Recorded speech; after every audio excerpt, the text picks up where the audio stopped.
네, 이 시간 옆 사람과 함께 인사하겠습니다. 반갑습니다. 잘 오셨습니다. 예배 오신 여러분들을 진심으로 환영하고 축복합니다. 우리 청담교회는 은혜가 샘솟는 교회, 부흥이 시작되는 교회입니다. 우리 하나님의 위로와 평강이 여러분과 또 여러분의 가정에 함께 하시기 바랍니다. 네, 생텍쥐페리가 쓴 어린 왕자라는 소설은 우리 한국 사람들이 참 좋아하는 소설 중에 하나입니다. 어린 왕자는 자기 별에 피어난 장미를 아주 사랑했지요. 그 꽃을 위해서 바람도 막아주고 매일 또 물도 주고 유리로 씌워주기도 했습니다. 그런데 시간이 지나자 이 장미가 자꾸 까탈스럽게 굴고 허세 부리기 시작을 합니다. 어린 왕자는 서운했지요. 아니, 이렇게 내가 아끼는데 왜 고맙다는 말 한마디 하지 않는 걸까? 장미를 돌보는 일은 더 이상 기쁨이나 감격이 아니라 의무가 되었습니다. 결국 어린 왕자는 그 별을 떠나 지구로 오게 되지요. 지구에 온 이 어린 왕자는 수많은 장미꽃들을 보게 됩니다. 그러면서 자기가 사랑했던 그 장미는 세상에서 단 하나밖에 없는 줄 알았는데 와서 보니까 수많은 장미들 중에 평범한 한 송이에 불과하더라는 거지요. 아, 내 장미는 그저 평범한 꽃이었구나. 나는 지금까지 헛되이 사랑했구나. 그때 어린 왕자가 여우를 만나게 됩니다. 여우가 말합니다. 나를 길들여야 해. 그러면 우리는 서로에게 세상에서 단 하나밖에 없는 존재가 될 거야. 그리고 헤어질 무렵 여우가 다시 말을 합니다. 너의 장미가 세상에서 단 하나밖에 없었던 특별한 이유는 네가 그 꽃을 사랑했고 그 꽃을 위해 시간을 들였기 때문이지 중요한 것은 눈에 보이지 않는단다. 그제야 어린 왕자는 사랑의 본질을 깨닫게 됩니다. 사랑은 일시적인 감정이나 흥분이 아니라 오래도록 지속되는 이 관계라는 거지요. 그 관계가 생명을 불어넣어 주는 겁니다. 결국 어린 왕자는 자기 별로 다시 돌아가게 되고 그 장미를 지극히 돌봅니다. 그 과정에서 다시 사랑을 회복하게 되지요. 우리들의 신앙생활도 마찬가지입니다. 처음 우리가 예수님 만났을 때 생각해 보시기 바랍니다. 얼마나 기뻤습니까? 또 얼마나 감격했습니까? 하나님, 저는 절대로 하나님 떠나지 않을 겁니다. 하나님, 모든 것을 포기할지라도 저는 주님만 붙들고 의지합니다. 하지만 시간이 흐르면서 그때의 감격과 기쁨은 점점 사라집니다. 예배라는 틀은 남아 있지만 능력은 사라져 버렸고 기도의 외형은 남아 있지만 하나님과의 교제는 희미해졌습니다. 이와 같은 상황에서 바로 요한 1서가 기록이 된 거지요. 처음 사랑으로 돌아오라. 너희가 처음에 맛보았던 그 영생의 기쁨을 다시 회복하라. 오늘은 이제 요한 1서의 마지막 시간입니다. 요한 1서는 교리를 가르치는 신학자의 심정으로 쓴 것이 아니라 흔들리고 있던 교회를 바로 세우기 위하여 정말 울부짖는 심정으로 그 목회자가 기록한 서신이지요. 그렇다면 이 편지를 받아본 이 당시 교회는 어떤 모습이었을까요? 그들은 바로 에베소라는 곳을 중심으로 한 소아시아 지역의 교회들이었습니다. 지금으로 치면 터키 지역에 세워진 교회들이겠지요. 우리가 성지순례 많이 다니는데 바로 터키 지역 이곳에 세워졌던 교회들이 바로 이 편지를 받는 대상들이었습니다.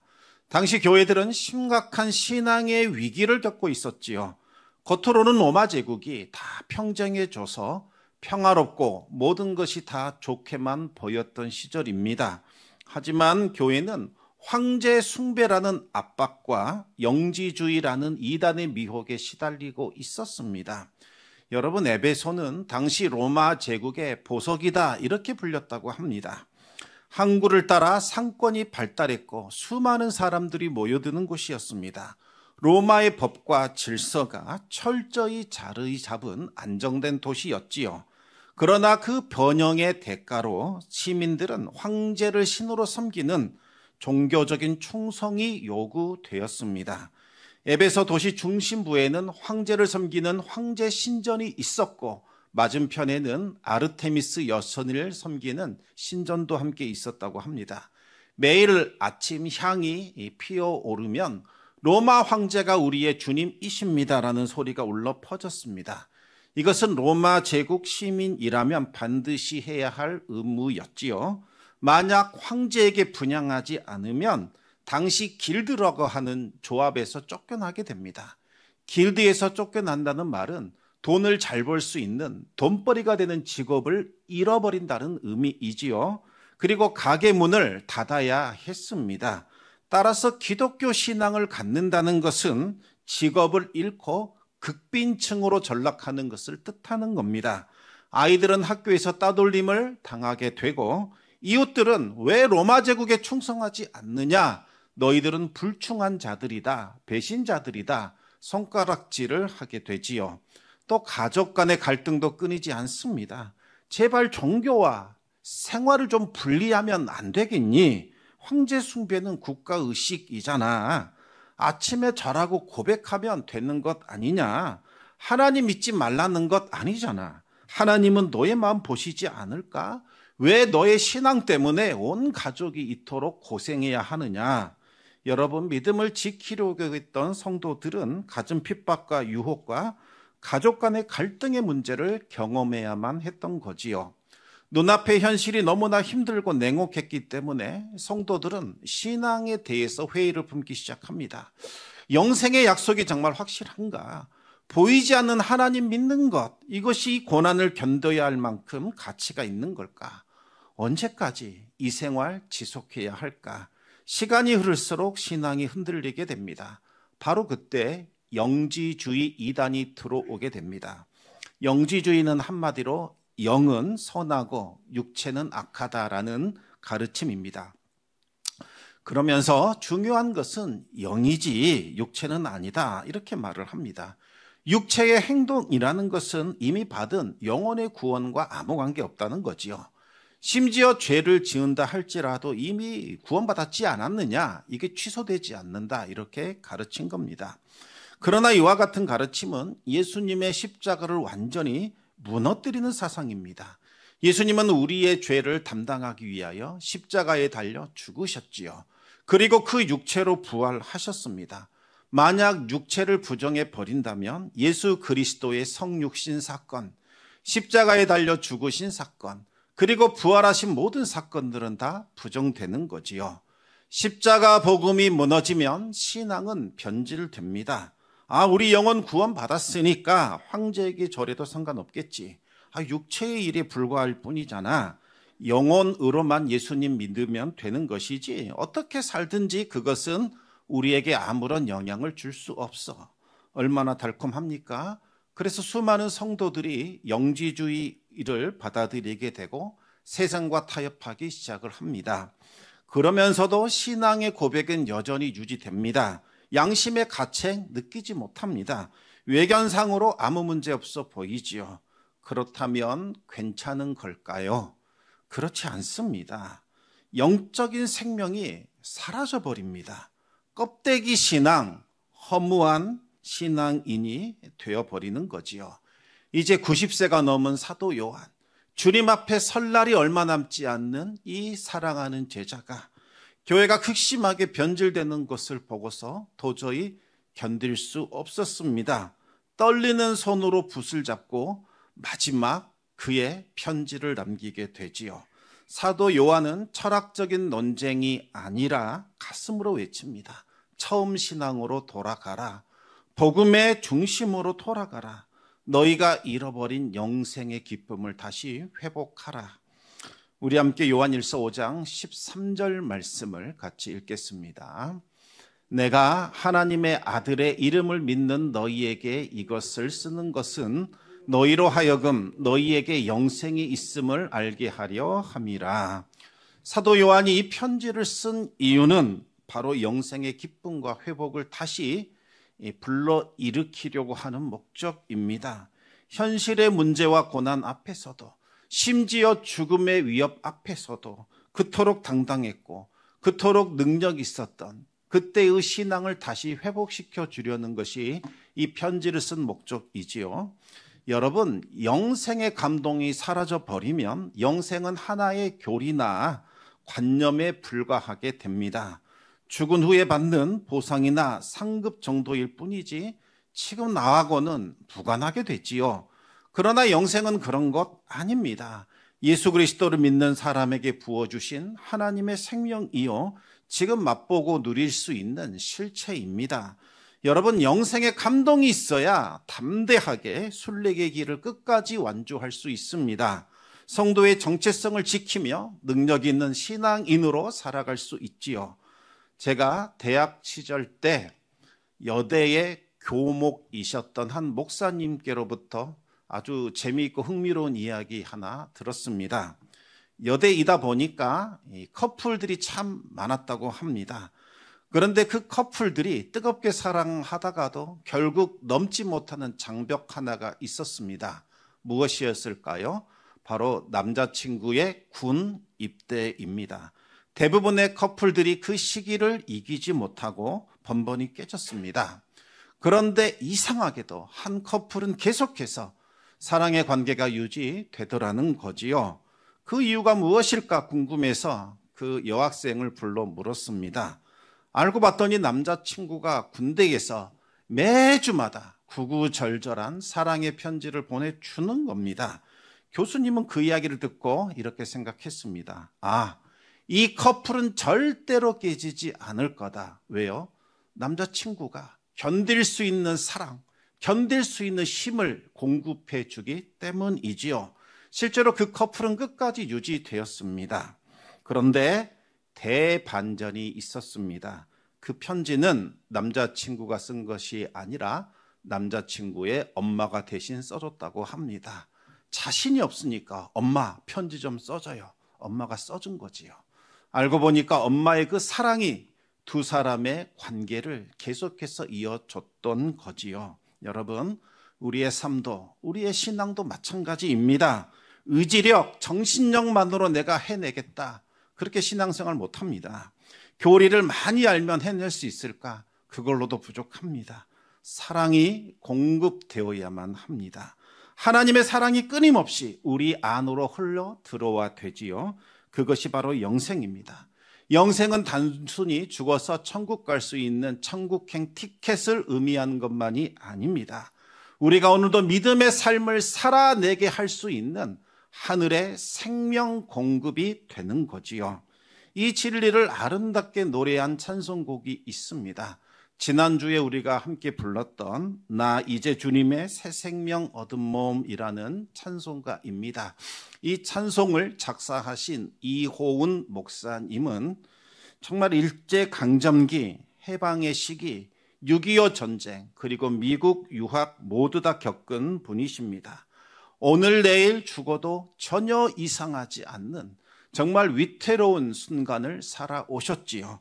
그리고 모든 것이 급변했던, 그리고 고난이 끊이지 않았던 격동의 시대를 사셨던 분입니다. 그런 그분에게 살아갈 이유를 줬던 것, 그것은 바로 영생의 신앙이었다는 겁니다. 목사님은 날마다 주님이 주시는 그 새 생명을 누리며 살았습니다.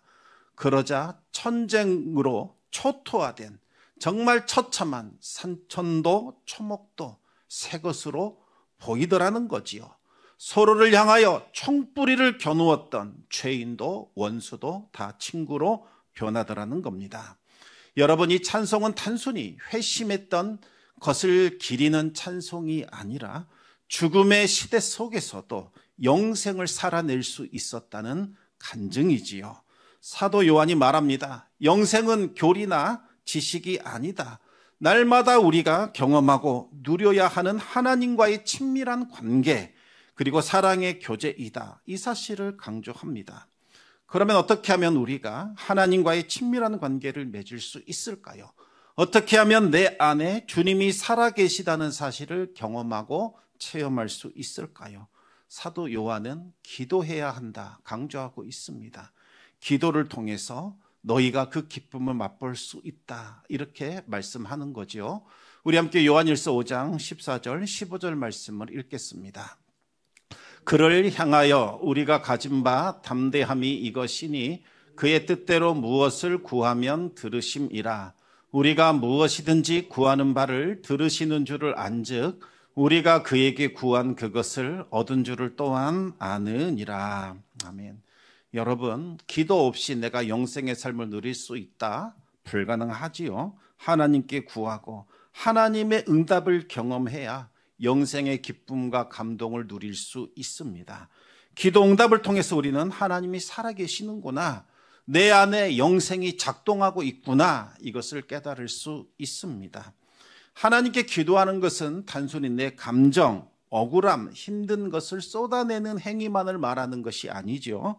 하나님은 우리의 기도를 들으시고 상하고 지친 마음을 어루만져 주십니다. 그리고 실제로 우리를 위하여 일해 주십니다. 우리의 상황이 바뀌게 되고 새로운 일들이 일어나게 됩니다. 우리는 기도의 응답을 통해서 우리를 위하여 일하시는 하나님 경험하게 됩니다. 제가 대학 시절입니다. 금요 기도에 오랜만에 참석했더니 전도사님이 오늘은 설교하지 않고 간증 하나를 소개하겠습니다, 이렇게 말씀하셨습니다. 그날 가보니까 평소에 얌전하고 말씀도 없으셨던 안수 집사님이 흥분된 마음으로 간증을 시작하시는 거지요. 그분은 당시 국세청 직원이셨습니다. 지금은 안 그렇지만 당시에는 좀 부패가 많았던 것 같아요. 대부분의 직원들이 눈을 감아주거나 묵인하거나 부정한 일로 재산을 모으던 그런 시절이었습니다. 그런데 그 집사님은 도저히 그렇게 할 수 없더랍니다. 하나님을 믿는 사람으로서 그렇게 살지 않겠다 결단을 했습니다. 그래서 언제나 손해를 봅니다. 상급자나 동료들이 참 미련한 사람이네, 그렇게 바보처럼 사느냐, 너만 손해다, 그렇게 핀잔을 했답니다. 덕분에 진급에서는 늘 누락되었고 집안채 없는 사람이라는 조롱도 받았습니다. 언제나 마음이 괴롭고 답답했습니다. 그럴 때마다 주님 앞에 엎드려 호소했습니다. 억울한 마음으로 서러운 눈물 흘리며 하나님께 울부짖었습니다. 그러나 하나님은 침묵하는 것만 같았습니다. 아무리 기도해도 상황은 변하지 않았습니다. 언제까지 이렇게 살아야 할까? 마음이 괴롭고 지쳐갔습니다. 하나님께서 그 기도 외면하실까요? 그렇지 않습니다. 얼마 후에 정권이 바뀝니다. 대대적인 부패 조사가 실시됩니다. 상사들과 동료들의 대부분이 징계를 받았습니다. 진급 대상자를 발표해야 하는데 그 집사님 말고는 정직한 사람을 찾을 수 없더라는 거지요. 결국 그 집사님은 초고속 승진을 하게 되고 정직한 사람이라는 표창까지 받게 됩니다. 그동안 받았던 소름이 한꺼번에 해소가 됩니다. 얼마나 감격스러웠던지 그날 금요 기도회에 참석하여 울먹이며 간증을 하시는 겁니다. 하나님께서는 상황을 바꾸시기 전에 먼저 나 자신을 바꾸십니다. 하나님은 저를 손해보게 하신 것이 아니라 저를 지켜주셨던 겁니다. 여러분, 이것이 바로 기도의 능력이지요. 기도는 단순히 버티고 견딜 수 있는 힘만을 주는 것이 아닙니다. 하나님께서 합력하여 선을 이루시는 놀라운 손길을 경험할 수 있도록 도와줍니다. 우리는 기도를 통해서 하나님이 지금도 살아 계신다는 것과 영생이 실제로 작동하고 있다는 것을 체험하게 됩니다. 또 사도 요한은 또 다른 중요한 한 가지를 강조합니다. 바로 형제를 사랑하라는 거지요. 여러분, 영생은 추상적인 개념이 아닙니다. 우리가 누군가를 진심으로 사랑할 때에 경험하게 되는 하나님의 생명, 하나님의 능력, 하나님의 신비입니다. 여러분, 누군가를 진심으로 사랑할 때에만 경험할 수 있는 신비한 능력과 기쁨이 있습니다. 미워하는 사람을 용서하고 상처 준 사람들을 품어주고 연약한 이웃을 섬겨보시기 바랍니다. 손해보는 것 같고 나만 귀찮은 일 하는 것 같지만 생각지도 못했던 놀라운 기적을 맛보게 됩니다. 우리 안에서 무엇인가가 흘러 넘치게 되지요. 그것이 바로 세상이 줄 수 없는 평안, 기쁨, 충만함입니다. 이것이 바로 영생의 실체이지요. 이제 사도 요한은 요한 1서를 하나의 문장으로 압축하여 말씀을 마무리하고 있습니다. 우리 함께 21절 말씀 같이 읽겠습니다. 자녀들아 너희 자신을 지켜 우상에게서 멀리하라. 사도 요한은 왜 갑자기 우상 이야기로 마무리 짓는 걸까요? 여러분, 우상, 다시 말하면 거짓된 신들을 멀리하는 것, 이것이 바로 영생의 기쁨을 회복하고 누리는 핵심이기 때문입니다. 여러분은 우상이 무엇이라고 생각하십니까? 많은 분들이 눈에 보이는 어떤 물건, 물체, 주술 이런 것부터 떠올립니다. 그러나 그것은 겉으로 드러난 우상의 모습일 뿐이지 실체는 아닙니다. 우상이라는 것은 한마디로 하나님을 대처하려는 모든 시도를 말합니다. 황제 숭배만 문제되는 것이 아니라 돈도 우리의 신이 될 수 있고 성공도 우리의 신이 될 수 있지요. 그렇다면 우상의 진짜 핵심은 무엇일까요? 놀라지 마시기 바랍니다. 바로 나 자신입니다. 하나님의 자리에 내가 앉으려고 하는 교만, 탐욕, 이것이 바로 우상이라는 거짓 신의 실체입니다. 겉으로 보면 마치 다른 신을 섬기는 것처럼 보입니다. 하지만 실체는 나 자신을 섬기는 것에 불과하지요. 나 자신의 성공, 행복, 번영을 위하여 우상을 만들어 섬기는 것입니다. 그러나 안타깝게도 모든 만들어진 신들은 다 헛것이요 가짜입니다.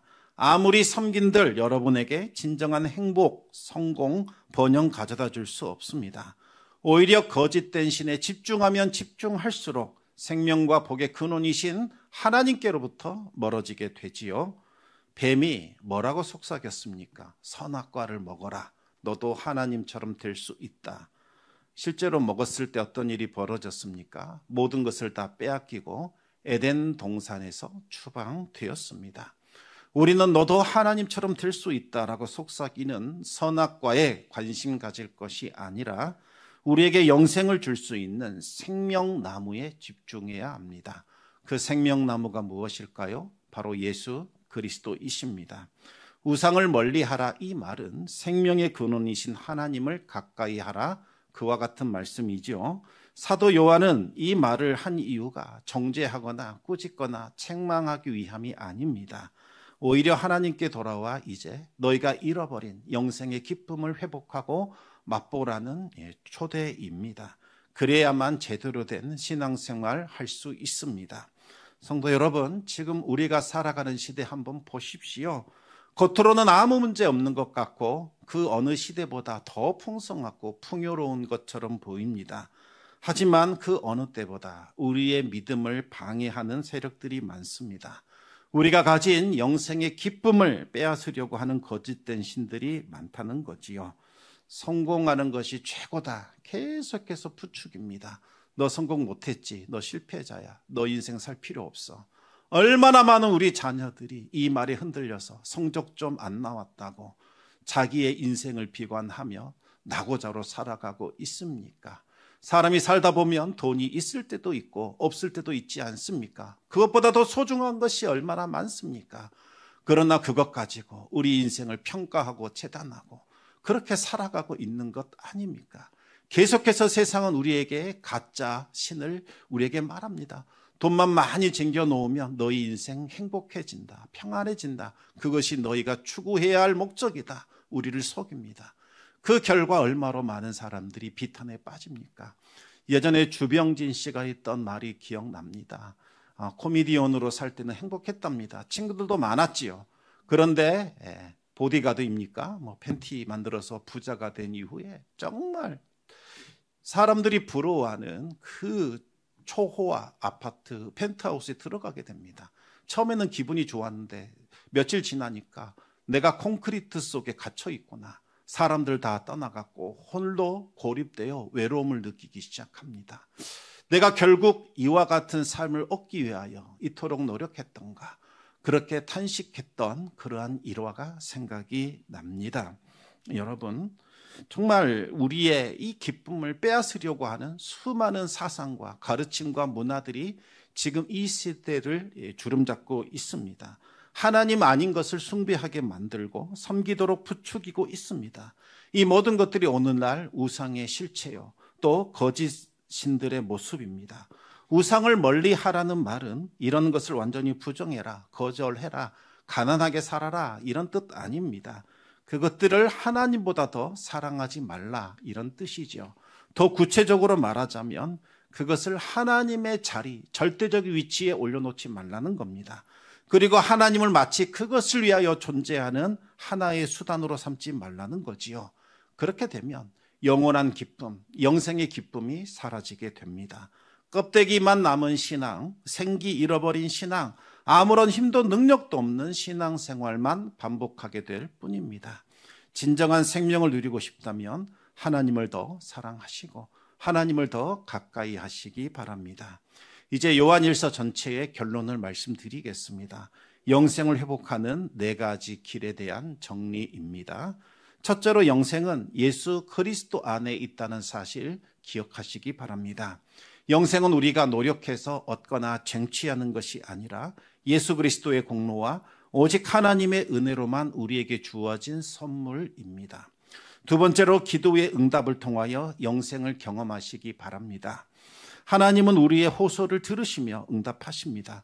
그 과정에서 우리는 살아계신 하나님을 느끼게 되고 영생의 실체를 맛보게 되는 거지요. 세 번째는 형제 자매를 뜨겁게 사랑하시기 바랍니다. 용서하고 섬기며 위로할 때에 하나님의 생명이 우리 안에서 흘러나오는 놀라운 기적과 신비를 체험하게 됩니다. 마지막으로 우상을 멀리 하시기 바랍니다. 하나님보다 더 의지하는 것들이 있다면 내려놓으시기 바랍니다. 그리고 주님께 더 가까이 나아가시기 바랍니다. 사도 요한은 우리를 향하여 영생을 회복하라 말씀하고 있지요. 이 말은 영생이라는 것은 죽어서 얻을 수 있는 것이 아니라 지금 예수 그리스도 안에서 누리고 있는 하나님의 생명이라는 뜻입니다. 우리가 진심으로 하나님 앞에 기도할 때에, 사랑하며 서로 나눌 때에, 우상을 버리고 하나님께로 돌아올 때에 우리는 영생의 기쁨을 누리며 맛볼 수 있습니다. 그 기쁨으로 진리의 길, 순례의 길 끝까지 완주할 수 있기를 우리 주님의 이름으로 축원합니다.